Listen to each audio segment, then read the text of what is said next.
noite, né? Uma honra para mim estar aqui nesse papo com essas mulheres fantásticas, né? A doutora Solange, que é uma querida já de algum tempo, doutora Miriam, doutora Sueli, doutora Rosângela, doutora Suzy e doutora Letícia. Para mim é um prazer estar aqui batendo esse papo com vocês.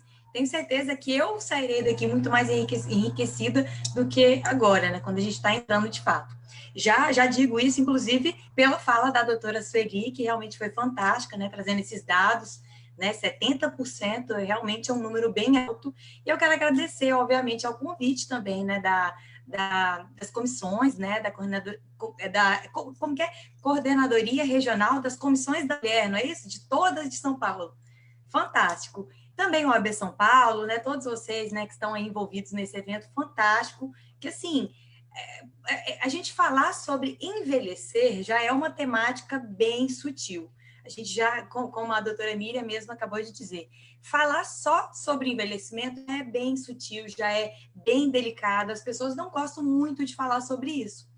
Bem, a gente já sabe, né, que só de pensar nesse contexto de envelhecer, a gente já acha no nosso inconsciente, muitas vezes, que a gente já está chegando próximo, muitas vezes, ao fim. Quando a gente agrega um outro tema, né, como é a questão do câncer também, aí vem uma questão de dupla, um assunto tabu, né, quase, né, um assunto muito delicado, que a sociedade muitas vezes precisa falar, mas não fala, muitas vezes por medo, por tabu mesmo de verdade, né? Então, assim, é bom a gente unir, porque esses temas precisam sim ser falados, precisam sim estar aí na pauta do dia, porque a gente precisa falar sobre isso real. Né? É curioso a gente falar assim que o medo que se tem do envelhecimento hoje em dia, ele está assim muitas vezes pautado em uma noção que não mais subsiste, né? Porque esse medo de envelhecer, que envelhecer de fato estava próximo, te levava mais próximo ao fim, isso quase que remete aí a uma época aí, há pouco tempo atrás, vamos dizer assim, né? Vamos chutar aí 1950 do século passado, época em que mais ou menos as pessoas tinham expectativa de vida até 50 anos de idade, então sequer chegavam a ser idosas, né? Vamos dizer assim, nesse paradigma que a gente tem hoje, uma pessoa a partir de 60 anos, para poder de fato falar assim, nossa, cheguei agora sou idoso e realmente, né, minha vida acabou. Então, antes não tinha nem isso. Antes você era jovem mesmo, já que você enfim, né, já tinha ali a sua vida, enfim, já ia embora, né? Vamos dizer assim, de uma forma mais, menos definitiva. Mas, de um modo geral, assim, quando a gente está falando aqui de mulher, a gente precisa falar também de alguns assuntos também ali que estão ali nesse campo, né? Mulher idosa, câncer, tudo ali agregado, que é a questão da vulnerabilidade. Porque, de fato, quando a gente está falando de ser mulher, isso já traz para a gente, de forma inata, uma vulnerabilidade por si. Né? A gente já sabe que sofremos discriminações em si, pelo fato de ser mulher, estão com menos vantagem, muitas vezes, no mercado de trabalho, temos múltiplas funções, né, por conta dessa estrutura social e machista que acaba impondo para a gente uma série de questões. Mas quando a gente acaba agregando ser mulher idosa, a gente coloca dois níveis de sobreposições de vulnerabilidades. Porque, de fato, a gente está falando que existem múltiplas vulnerabilidades aí adicionadas. Porque somente pelo fato de ser mulher, a gente já acaba sofrendo discriminação. Sendo ainda idosa, duas vezes, né? Vamos combinar. E mais, quando a gente está diante de pessoa deficiente, outras questões, né, relacionadas a minorias sociais, alguma questão como também uma questão de um câncer, tudo isso vai fazendo como se fosse níveis, né? Vai sobrepondo uma vulnerabilidade à outra, fazendo com que seja essencial que o Estado, a própria sociedade, tenha um novo olhar, uma nova forma de encarar esse ser humano. Não tem dúvida disso, né? Acho que eu estou falando a coisa até meio batida aqui, mas né, coisas batidas que precisam ser ditas, né? Muitas vezes. Mas nesse contexto ainda de falar de envelhecer, muitas vezes, é curioso a gente pensar que, assim, a gente fala muito sobre machismo e a gente fala muito sobre racismo, mas a gente não costuma falar muito sobre velicismo, que é também um dos denominados, né, um dos três grandes grupos de preconceito que existe na nossa sociedade, que é justamente esse preconceito contra a pessoa mais velha.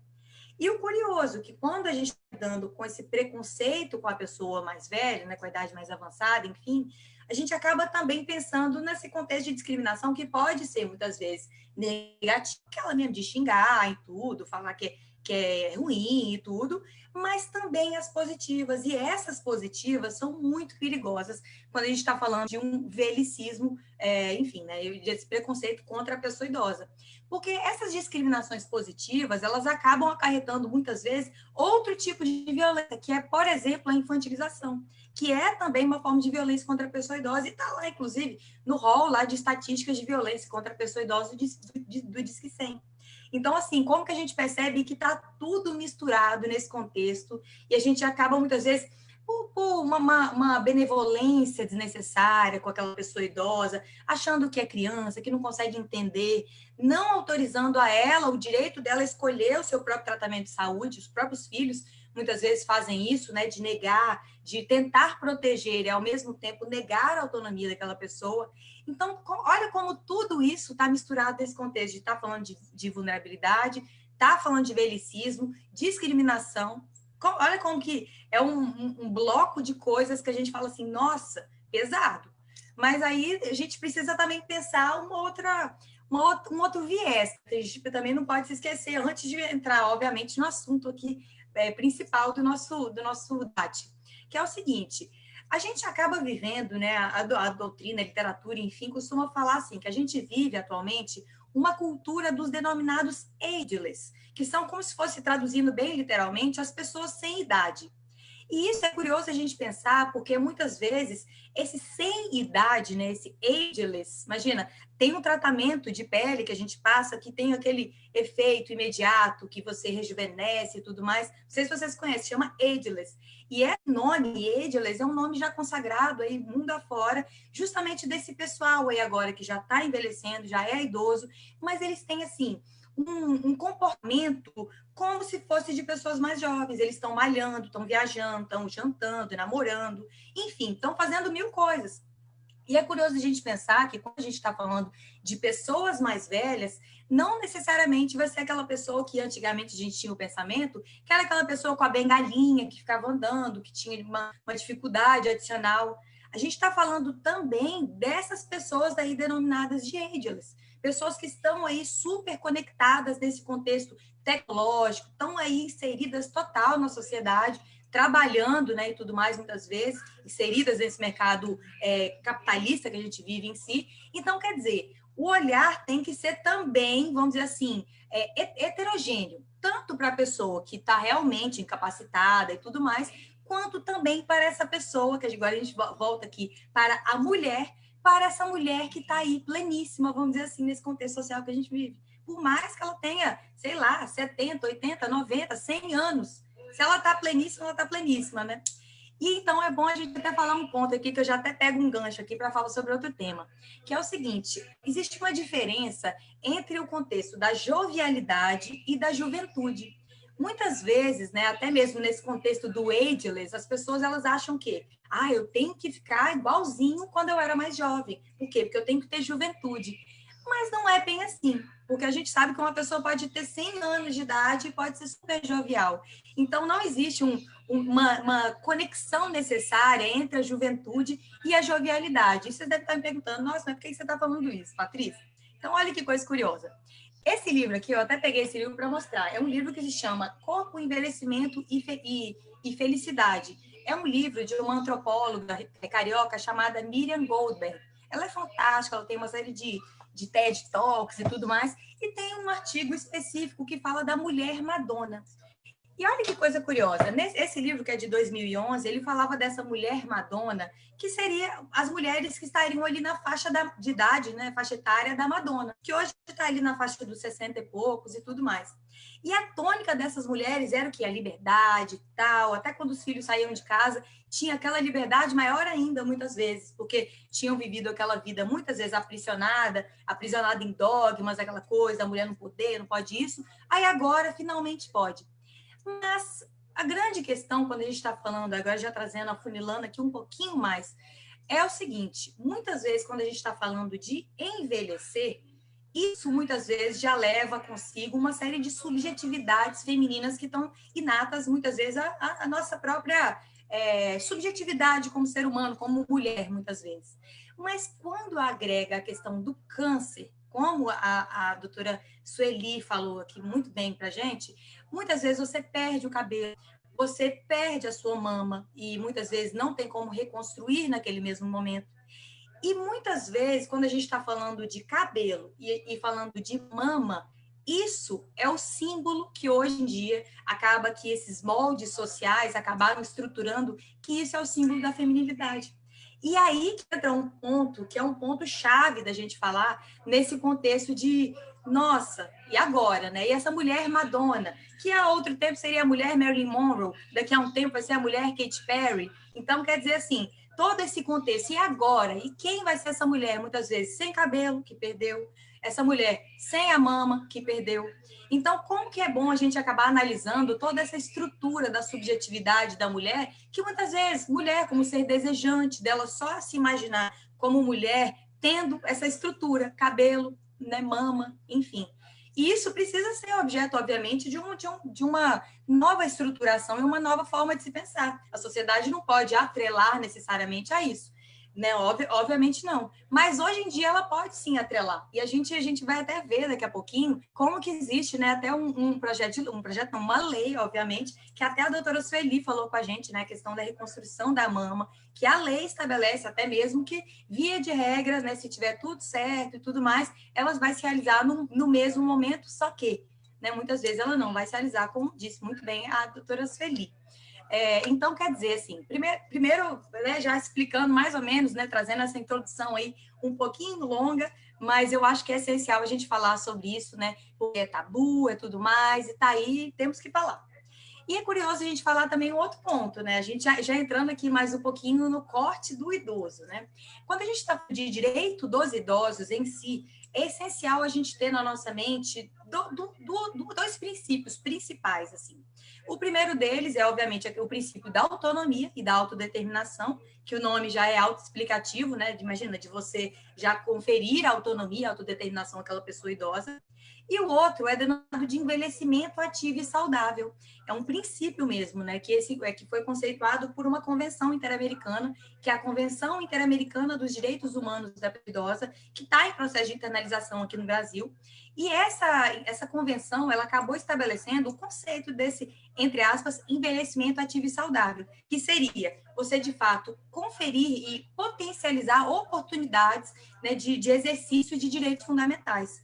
Então, a gente pensa assim, quando a gente está falando de uma pessoa idosa, em qualquer área, direito médico, do consumidor, direito de família, esses dois princípios, eles devem estar ali afiados na língua da pessoa que está falando. Porque, assim, falar de pessoa idosa é preservar sempre a autonomia e também, né, ao máximo, a questão, obviamente, dos direitos fundamentais. E não só aqueles direitos fundamentais titularizados, muitas vezes, pelos jovens, porque eles muitas vezes se sentem proprietários de algo que não são só deles, como, por exemplo, a questão do direito à educação, como a questão do direito a ser bonita, por que não a questão da reconstrução mamária?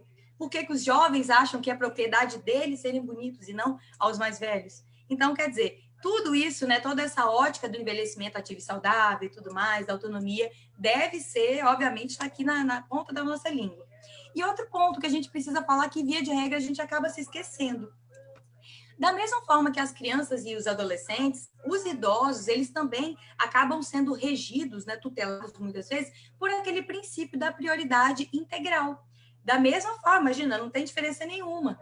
Então, olha que coisa curiosa. Lá no Estatuto do Idoso tem uma disposição que fala que, no artigo 3º, bem no início do Estatuto do Idoso mesmo, acaba falando que o idoso, tanto, obviamente, a família, a comunidade, né, a sociedade, o poder público, eles devem assegurar com absoluta prioridade, direito à saúde e direito aos lazeres, cidadania, tudo mais, tarará. E acaba pontuando, né, que a garantia de acesso à rede de serviços de saúde e de assistências sociais locais é um direito que deve ser preservado. Grande questionamento, não sei se você se lembra aí do início da pandemia. No início da pandemia, falaram assim, né, teve uma fofoca lá da Itália, que ninguém sabe se é verdade ou se é mentira, que o pessoal estava falando assim, lá na Itália, porque não tem mais leito, eles vão o que é abandonar os idosos, né, para praticar o que é denominado de mistanásia. E eu questiono para vocês, que no Brasil isso teria lugar? É óbvio que não, né? Por conta, obviamente, a gente não pode desequilibrar e fazer essa mistanase apenas por questão etária, muito pelo contrário. E é curioso que eu acabo que eu nem falei um ponto, né? Que antigamente a gente pensava, como eu falei, que pensava assim, você ficava idoso, né, muitas vezes, estava na hora de você, vamos dizer assim, partir. Só que muitas vezes, hoje, na nossa realidade, o que acontece? É possível que você viva, que eu acabo denominando a segunda fase da vida adulta, mais tempo, né, de vida sendo idoso do que sendo adulto na sua primeira fase. Porque olha que coisa curiosa, a gente vive 18 anos sendo criança e adolescente. A gente vive no máximo 42 anos sendo adulto, na nossa primeira fase de ser adulto até 60 anos. E a gente pode viver até mais de 42 anos sendo adulto nessa segunda fase. Então, quer dizer, você ter 60, 70 anos, pode ser que você esteja longe, bem longe do seu fim de verdade. Porque, assim, eu não sei vocês, mas eu conheço algumas pessoas centenárias e as que não são já estão quase lá, várias. Então, quer dizer, por que não elas não vão viver mais do que 42, né? E é curioso também outro ponto. Eu estou falando vários pontos que é curioso, mas, enfim, tem alguns pontos que são bem, assim, chocantes, porque as pessoas não costumam abordar isso por conta justamente do tabu, né, que a gente acaba falando. Mas também é importante a gente deixar bem firme na nossa mente que idade não se confunde de forma alguma com incapacidade, né? Muitas vezes ela acaba atrelando ali na mente da pessoa, ali no subconsciente, muitas vezes, achando que o fato de ter uma idade mais avançada, isso significa que aquela pessoa perdeu a capacidade para decidir os atos da sua vida e tudo mais, o que de fato não tem nada a ver. A gente acabou falando até mesmo da questão da autonomia, né, do princípio da autonomia. E, enfim, a autonomia, ela acaba que tem que ser reservada até mesmo para pessoas incapazes, porque lá, né, de acordo com o Estatuto da Pessoa com Deficiência, sequer a pessoa curatelada, ela vai ter, assim, os seus direitos existenciais afetados pela curatela. Então, e olhe, assim, como que é importante a gente falar sobre isso, né? Porque se nem a pessoa incapaz, com uma sentença judicial ali, entre aspas, a interditando, né, uma de curatela, vai perder essa autonomia em si para praticar uma série de atos, quiçá a pessoa capaz, né? Porque a presunção é de capacidade, não é? Então, assim, né, um outro ponto que a gente também tem que deixar bem firme. E já entrando aqui também de novo, novamente, né, na questão do câncer, de doenças e tudo mais, que é um outro princípio que também tem que estar aí bem firme na nossa mente, que é o princípio do consentimento livre e informado. E olha como esse princípio, né, do consentimento livre e informado, que está lá, ele é um dos princípios que regulamentam essa questão da bioética, da questão do tratamento do próprio médico com o paciente, né, esse princípio, porque o médico tem que informar com linguagem acessível, tem que passar informações necessárias ao tratamento de saúde, obviamente, respeitando, né, o conhecimento daquela pessoa, não pode falar, né, como se diz a gente do direito, juridiquês, com a pessoa que não vai entender. Então, quer dizer, tem que falar com a linguagem acessível e, a partir disso, essa pessoa acabar conferindo esse consentimento livre e informado. E é curioso como que esse princípio do consentimento livre e informado, ele tem nítida conexão com o princípio da autonomia. Tá lá, né, esse princípio do consentimento livre e informado, tá lá no Código de Ética Médica, tem lá uma série de disposições, como, por exemplo, é vedado ao médico efetuar qualquer procedimento médico sem esclarecimento e o consentimento prévios do paciente ou do seu representante legal, salvo em iminente perigo de vida. Esse salvo em iminente perigo de vida, a gente vai ver até daqui a pouquinho um ponto que se conecta com outras que eu vou falar. Então, tem vários dispositivos lá no Código de Ética Médica sobre essa questão do consentimento livre e informado, e trazendo para cá. Se a gente está falando de uma pessoa com câncer e uma pessoa idosa, muitas vezes, isso uma regra basilar, não tenho o que dizer, né? Muitas vezes, até mesmo para viabilizar a questão que é o que eu ia falar agora, né? Que é a questão da diretiva antecipada de vontade. Para que essa pessoa, muitas vezes, ela acabe falando, eu não quero me submeter a tal tratamento convencional. Prefiro, por exemplo, os cuidados paliativos. Então, quer dizer, toda essa possibilidade de escolhas da pessoa, isso tem que estar dentro aí dessa seara, tem que estar na nossa mente firme, né? Não tem dúvida disso. E, assim, queria até falar um ponto, mas esse ponto é um ponto que eu acho que a doutora Rosângela vai falar um pouquinho mais, mas eu não poderia deixar de falar sobre isso também. Porque, como eu até disse algumas vezes, né? Antigamente, ao envelhecer, você já tinha medo da morte. Ah, meu Deus, eu vou morrer porque eu já estou envelhecendo. Só que Olha que coisa curiosa, eu estava pesquisando ontem, né, nesses sites de grande mídia mesmo, e uma psicóloga chamada Sônia Eustáquio, ela acabou pontuando que a primeira reação ao câncer de mama é o medo da morte.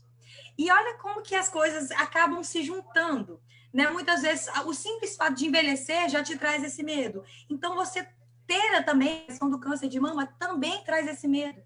E o mais assim, importante, assim, que eu achei muito, muito relevante mesmo, é que essa questão do medo da morte, ela está lá naquela convenção interamericana que eu falei com vocês.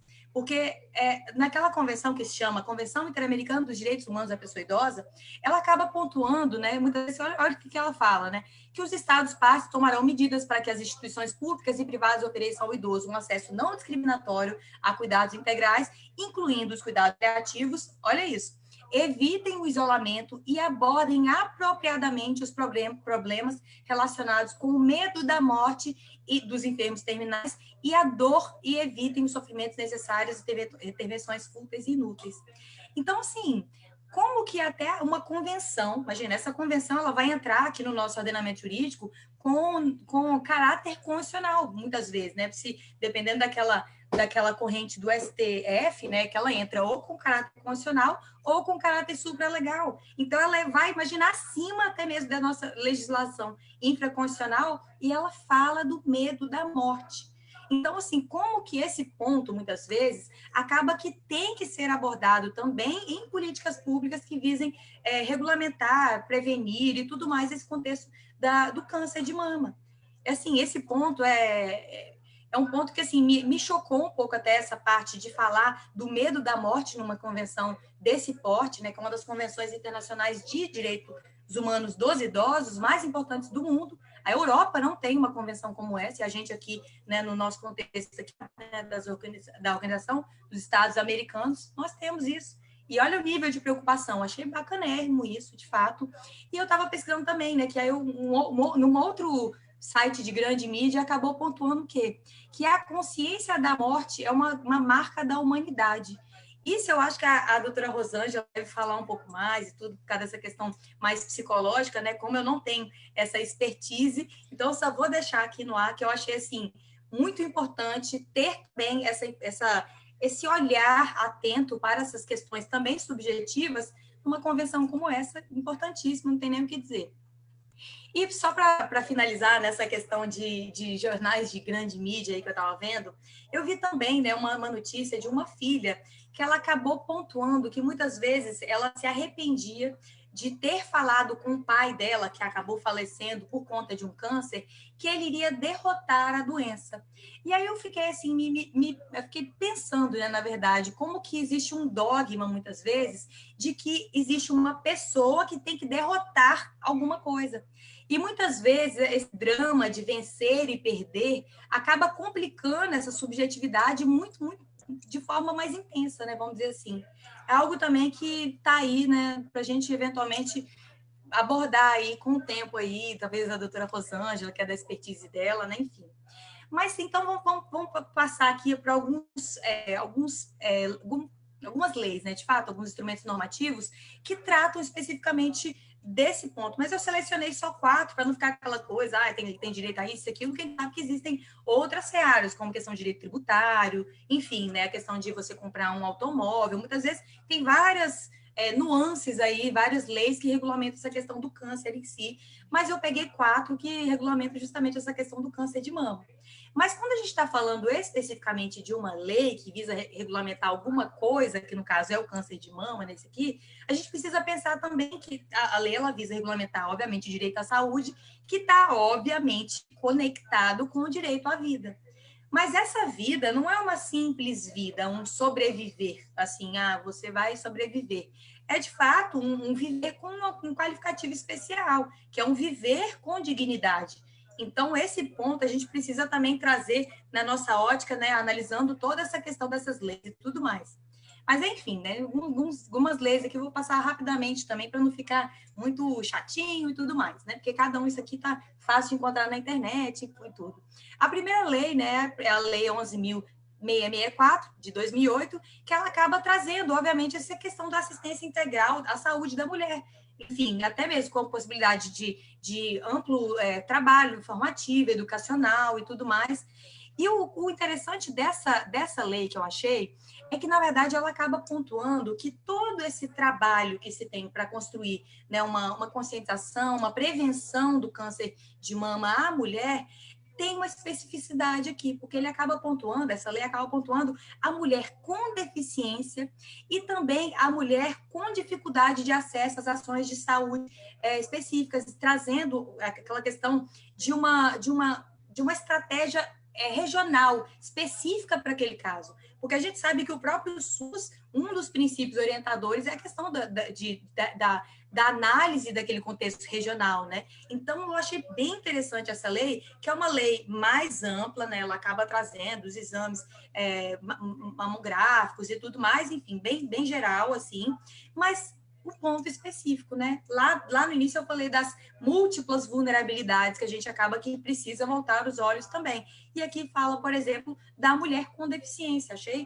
bem interessante essa lei nesse ponto. E também a mulher com essa dificuldade adicional por conta dessas barreiras sociais, geográficas e culturais, que muitas vezes isso impede o acesso e até mesmo a prevenção ao câncer de mama. A segunda lei é uma lei bem rapidinha aqui, né? Falando bem brevemente mesmo com vocês isso, é a Lei 13.767 de 2018, que essa lei acaba autorizando que uma pessoa ela teria 3 dias de trabalho, né, durante o ano para poder realizar os exames preventivos de câncer.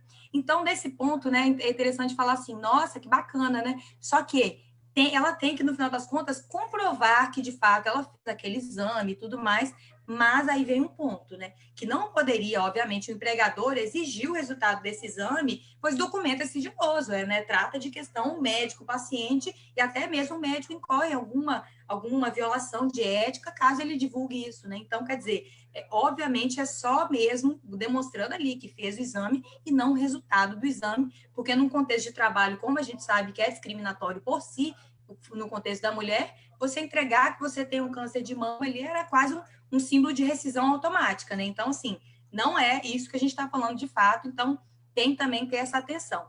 A terceira lei, bem rapidinho aqui, a Lei 12.732, de 2012, ela acaba pontuando justamente um dos pontos aí que a doutora Sueli falou, que ela acaba falando, né, que a pessoa, ela tem, o paciente, né, na verdade, ele tem o prazo de 60 dias para iniciar o seu tratamento médico, caso haja a constatação, né, de fato, que existe esse câncer em si de mama. Essa lei é bem interessante, né, porque acaba ponderando esse prazo, mas ela também acaba trazendo com isso uma imposição aos estados, de modo a até mesmo ocorrer uma maior judicialização dessas questões, caso esse tratamento não comece nesse prazo. Então, tem isso aí também, né? Então, e por último, né, a quarta lei, que é agora sim a lei que a doutora Sueli acabou pontuando, né, que é da reconstrução mamária, que é a Lei 9797 de 99, que fala nesse direito da mulher de ter essa reconstrução, essa cirurgia plástica de reconstrução de mama, que via de regra ela tem que ser efetuada no mesmo tempo enfim, né, da extração ali do nódulo e tudo mais, né, enfim, mas caso não seja possível, caso não existam condições técnicas, ela é garantida em momento posterior. Então, é justamente esse momento posterior que vem a crítica da doutora Sueli, né, nesse ponto, que acaba virando quase que um mito essa questão de ser realizado no mesmo ato. Então, eu falei com vocês a questão das diretivas antecipadas de vontade, né? Essas diretivas antecipadas, elas acabam significando, muitas vezes, que a pessoa pode, até mesmo no prontuário médico, no momento, por exemplo, que ela está ali sendo atendida pelo médico, ela vai falar o seguinte, né? A pessoa vai chegar e falar, olha, eu não quero me submeter a tal tratamento, ou então eu quero me submeter a tal tratamento. Então, ela pode voluntariamente querer ou não querer submeter a um determinado tratamento. Essas diretivas antecipadas de vontade, elas acabaram sendo muito famosas aí agora nesse momento que a gente está, como testamento vital. Não sei se vocês já conhecem nesse termo ou no outro, enfim, mas na verdade as diretivas antecipadas, ela acaba sendo um gênero que compreende duas espécies. A primeira delas é o testamento vital, onde a própria pessoa define por ela, por exemplo, eu não quero me submeter ao tratamento X ou Y, e sim aos cuidados paliativos, por exemplo, ou então ela faz um outro que é chamado de mandato duradouro, que é a segunda espécie da diretiva antecipada de vontade, quando ela estabelece que uma terceira pessoa vai decidir por ela, caso ela não tenha condições de decidir essas questões, se quer, não quer e tal, essa questão toda, e virou meio que uma vedete da advocacia, essa questão das diretivas, do testamento vital, muita gente tem feito por escritura pública, e nesse contexto aqui também é algo interessante para a gente ver, para a gente poder analisar também. Mas, falando de diretiva antecipada, né, não existe lei formal explicitando, né, se pode, não pode, tudo isso não. O que existe é uma resolução do Conselho Federal de Medicina, que é a resolução 1995 de 2012, e essa resolução acaba sendo viável, até mesmo no prontuário médico, a pessoa chega lá, fala que quer, não quer, e pronto, acabou. Mas tem um grande dilema, né, a questão das diretivas antecipadas, porque existe agora, no ano passado, teve a edição de uma resolução também do Conselho Federal de Medicina, que é a 2232, que acaba falando que o médico, supostamente, ele poderia não respeitar a vontade daquela pessoa caso estivesse em perigo, em iminente perigo de morte. Mas o iminente perigo de morte, né, você ter uma doença incurável, é justamente o pré-requisito para você fazer uma diretiva antecipada e você se autodeterminar. Então, justamente, muitas vezes, por esse contexto de você ampliar exageradamente essa possibilidade, essa discricionariedade do médico, agora já está correndo lá no STF uma DPF, que é a DPF 642, falando que não. Essa resolução 2232 de 2019, agora é recente, ela é inconstitucional e tudo, que ela viola uma série de questões, como eu estou falando aqui com vocês, autonomia, autodeterminação, dignidade, direito a uma vida com dignidade, e também o outro lado dessa moeda, que é uma morte com dignidade. Caso você não queira submeter aquele tratamento fútil, muitas vezes, você sabe que não vai ter grande efeito, né? Pode estar num processo muito avançado, enfim. Então, tem essa questão toda.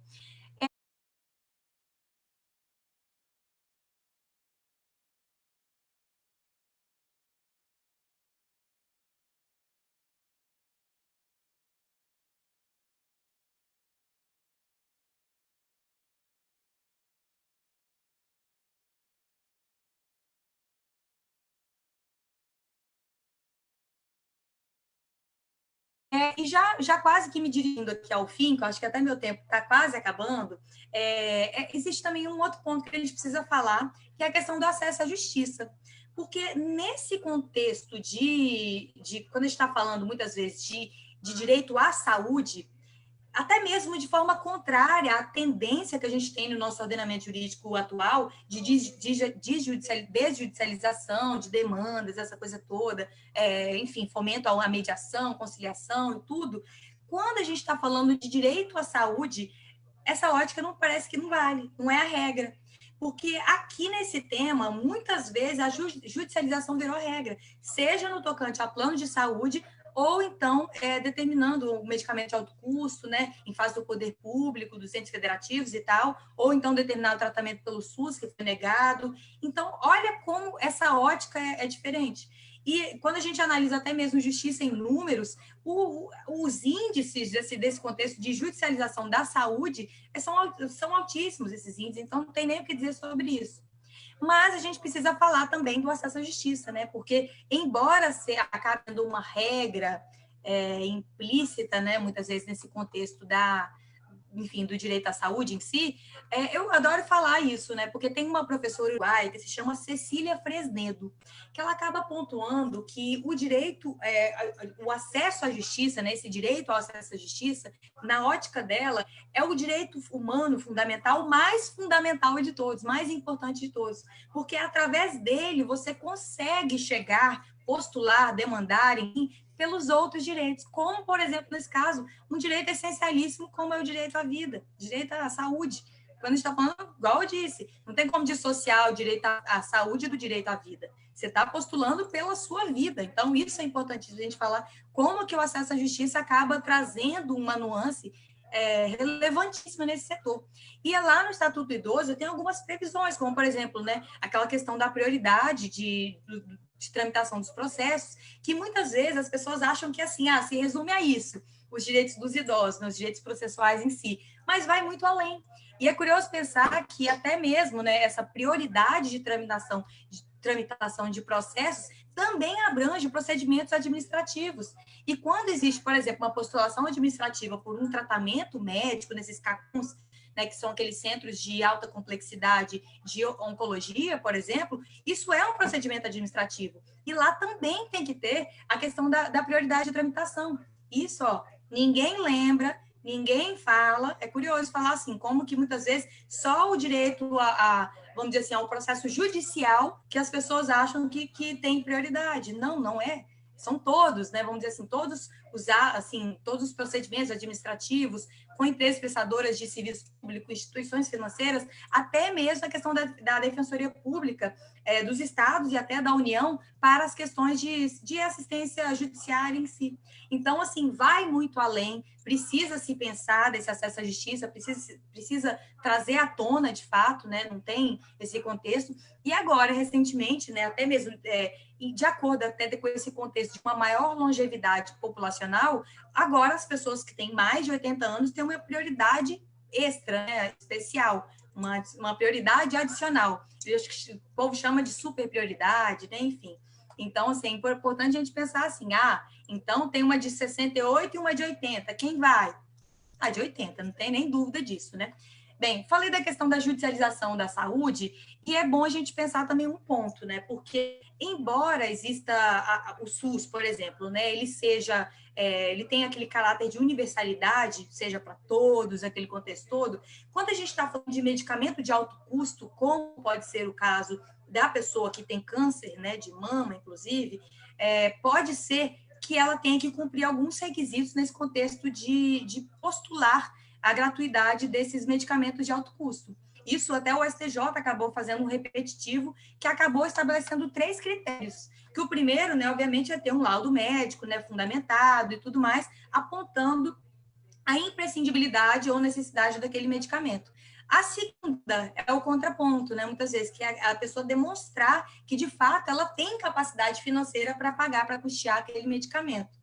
E nesse ponto, né, que é o contraponto, muitas vezes, da questão da universalidade do SUS, porque ele é universal, mas não nem tanto assim quando a gente está falando de medicamento de alto custo. Você tem que provar que você não pode. E, por último, a questão da existência do registro na Anvisa desse medicamento que você está postulando. Para finalizar, trago aqui um ponto aqui, que é um dilema, né, que eu acabei até pontuando aqui, que é o dilema da pobreza e do câncer de mama. Naquelas pesquisas que eu fiz, até mesmo nesse contexto dos sites, né, de grande mídia, né, o que está circulando por aí, acaba pontuando que a taxa de mortalidade até de 11 vezes maior de pessoas pobres, né, de mulheres mais pobres, consideradas em comparação, obviamente, àquelas mais ricas. E a gente já percebe que aí temos um problema. Mas não é um problema só, vamos dizer, entre aspas, da pessoa com câncer de mama. Eu acho que talvez seja um problema de ser mulher, muitas vezes.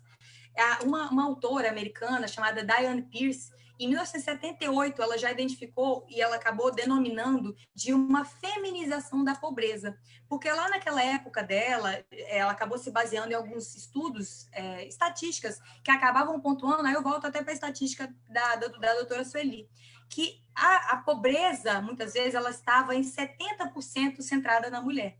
Então, assim, imagina, se existe, é curioso falar assim, né? Se em 100% mulheres e homens, né, só 30% seriam homens pobres e 70% mulheres pobres.